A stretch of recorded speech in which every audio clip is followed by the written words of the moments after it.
Here with reaction is the Relatable podcast host, Ali Beth Stuckey, and the host of America First on the Salem Radio Network, Dr. Sebastian Gorka. Dr. Gorka, you know firsthand, as a world traveler, that socialism, when tried, has failed. Obama tried. He wanted to redistribute the wealth. His policies, stifling regulation, high taxes, redistribution, 13 million more Americans in food stamps, 8 million more in poverty. Doesn't work. Sean, my parents crawled across a minefield to escape the kind of system that Ocasio Cortez wishes to create in America.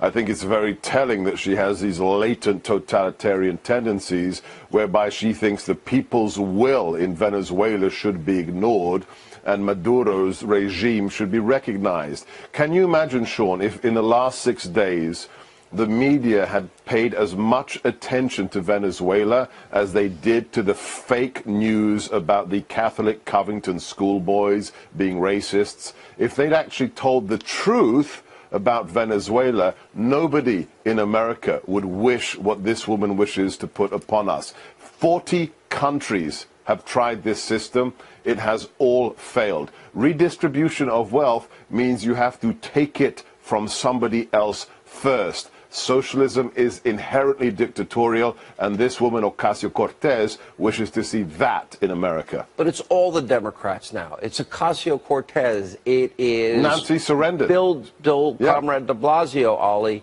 It is, every Democrat that wants to and aspires to be president. They want to take us in this direction. The promise that was closest to nationalized health care was keep your doctor, keep your plan, pay less. Well, people saw their premiums go up as much as 200% or more. Millions lost their doctors. Millions of Americans only have one choice in many, many towns and counties in this country. Right. Well, it hasn't worked here, and it hasn't worked anywhere else, and yet we keep on seeing these recycled ideas from people like Bernie Sanders and Ocasio Cortez. And like you said, they used to be on the fringes. We could kind of laugh at someone like Sanders or laugh at a 29-year-old who really knows nothing about politics. But when you see someone like Nancy Pelosi or a mainstream Democrat acquiesce to people like her, it really starts to worry you when the majority of the country seems to be leaning in that direction, specifically millennials, which is soon to be the biggest generation ever in our nation. But Nancy Pelosi understands that she has to acquiesce to the far left, radical, open border socialist Democrats, or else Democrats aren't going to stay in power because people are looking to people like Ocasio Cortez and Bernie Sanders to be the future of this country, unfortunately. And Elizabeth Warren and her. The thing is, I guess it's appealing when, look, everybody, and I've spent an early part of my adult life, was independent financially since I'm 18. The college I went to, I paid for myself. I worked full time while doing it. Lived paycheck to paycheck for many years in my 20s.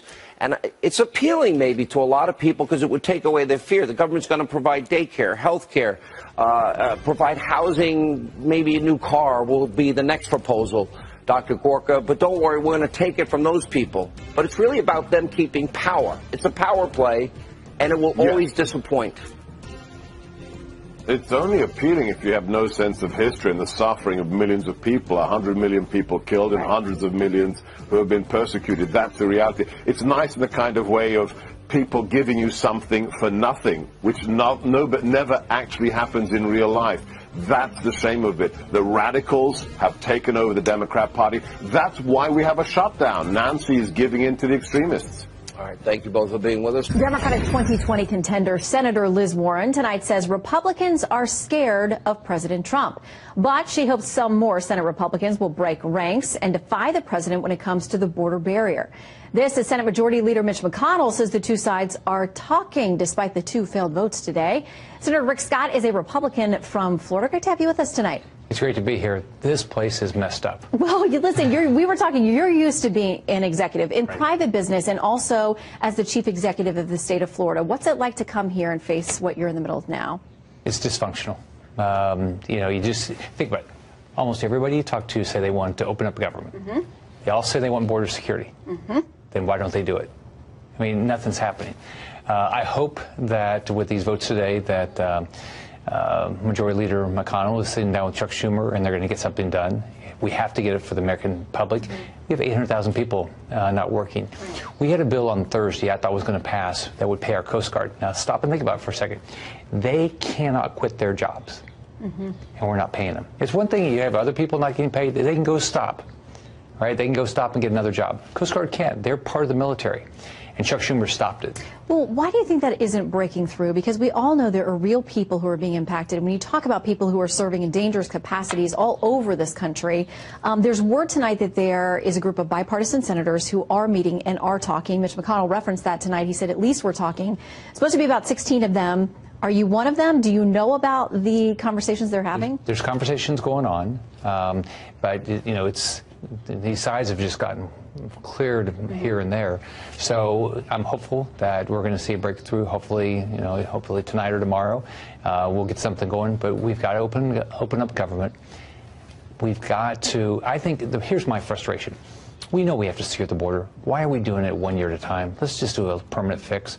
I believe we ought to take care of the DACA kids, fix TPS permanently. Do it now so we're not doing it in 3 months and next year. Well, that's what Democrats have said they wanted to, but when the president put that, and it went to the floor today for a vote, that package didn't make it.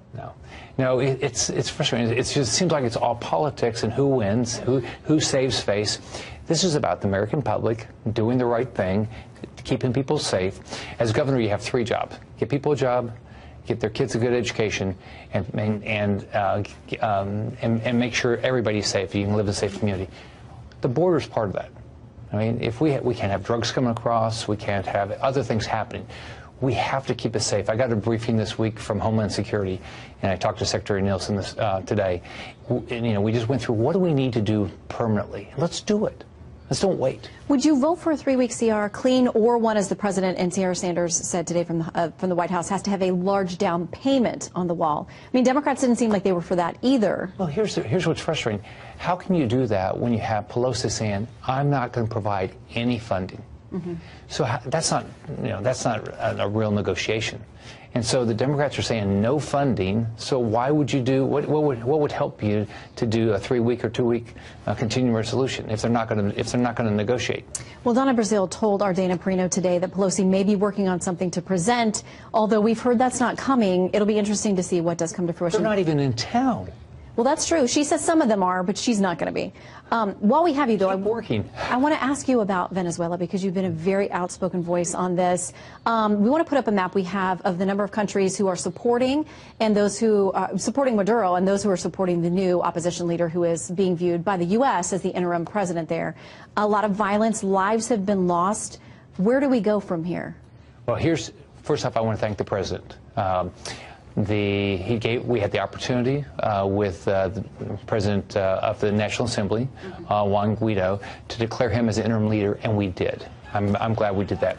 We need to go further. We need to declare Venezuela a state of terrorism. We need to stop oil shipments because that's the money that's paying the military. So we've got to put as much maximum pressure on now. If we want to save people's lives, get them back to democracy, we've got to do everything we can. I want to thank every country that is stepping up like America did and saying we're going to recognize the new interim leader, and he needs to follow the Constitution and call elections. Your message, though, to Maduro has told our diplomats to get out. We understand non-emergency personnel, U.S. personnel is being evacuated. Your message to him regarding the safety of our U.S. diplomats there and of this opposition leader as well. We need to keep everybody safe, and America needs to be part of that. We've got to keep our diplomats safe, but they need to stay there. They are recognized by the new leader, and they need to stay there. But, Shannon, think about this for a second. You know, these Democrats talk about socialism. How it's fair? Yeah, it's fair. Everybody's broken socialism. We see that in Venezuela. This was a thriving country. It was, but now these Democrats, they ought to go down there. They ought to do a fact-finding mission. Go down there and spend a little while and see what's happened to people with socialism. And they've got great natural resources, but management of that, of course, becomes the key. Senator, I almost called you governor, but you've been that too. Senator Scott, thanks for coming in. Good to see you tonight. Thanks. First they came for your plastic bags, then they came for your plastic straws. Sense a theme here? If it's an organic polymer and it makes your life easier, California is against it. Latest example, the city of Berkeley is targeting single-use plastic and paper cups, having solved every other problem in town. The city council there just passed an ordinance that will require all businesses to charge customers 25 cents for the privilege of using a disposable cup. Greg Gutfeld uses disposable cups. He also hosts the Greg Gutfeld Show, which is excellent, and co-hosts The Five, of course, every night he joins us tonight. So, Greg, this signifies laws like this, the victory over the more prosaic problems that most cities face, like bad roads or crappy schools. Like, obviously, Berkeley has already fixed those. Yes, and you know, and I love how they always do the same thing. They never, you know, try to figure out who this might help or hurt. Because who uses paper cups? Generally working classes that are going to get a cup of coffee on the street. They never examine the consequences of their actions, because then none of their actions would be adopted because they're so terrible. There's no proof that this theft, which it is theft, will help the planet. It's like if you look at recycling, for example. Most of the recycling, we've been separating them in bins. Now we find out that most of those bins just end up in landfill because nobody's actually buying it. Think about all that time that could have been better spent drinking. Instead, we're sitting there spreading this stuff out all over the place in the kitchen. I absolutely hate it. I am for recycling. As you know, if you watch The Five, you hear a lot of my talking points over and over again. But that's economical. It's economical. Recycling is expensive. And it doesn't contribute to a better planet. Neither does taxing the working class. So it can make you feel better. Again, this is another virtue signal, Tucker. You know, a virtue is a symbolic action that does no good. But isn't it also incredibly frivolous? I mean, if you had a child, and I think our leaders should care about us as we care about our children. If you had a child who was addicted to drugs and failing out of school, and pregnant in the 7th grade, would you say, you know, the real problem is I don't like the shoelaces you have on? I mean, wouldn't that kind of be missing the point? These are easy things to tackle. There's a weird inclination among politicians these days to ban things.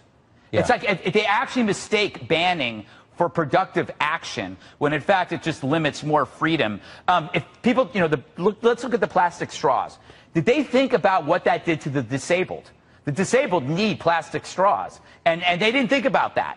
Because, you know, they thought, oh, it's polluting. There's an interesting fact. Do you know that 95% of all the plastic waste in the oceans comes from 10 rivers? 8 are in Asia, 2 are in Africa. America is not the offender in polluting these oceans. It's other countries. Yet we are doing this, and we're actually harming a segment of the society that needs these plastic products. There, I actually gave you some hard news. Well, you did, and I'm trying to digest it now. But if that's true, and I'm obviously taking your claims on faith here. I made it up. I don't have the Google machine in front of me, but why wouldn't we be saying something to the countries that are actually polluting the environment? Why wouldn't we be mad about that? Because that's no fun. It's no fun, Tucker. We have to be in this left-wing universe, especially in the media. We are the oppressors, no matter what. Yeah. So it's like we are at fault. We have to pay these indulgences. When you find out that it's China or the Philippines, and even Brazil is more of a pollutant of plastics in the ocean than we are, then it's no use. You can't use it politically against the United States. Right. So why bother? It goes back to the root cause, which is self-hatred. Yes. I don't hate myself. I'd like to opt out of this system. Well, you know, I hate you. I hate you enough. That's okay. For you. I do. You do. You got us both covered. Greg Gutfeld, great to see you tonight. Thank you for that. I wish I could say that to you.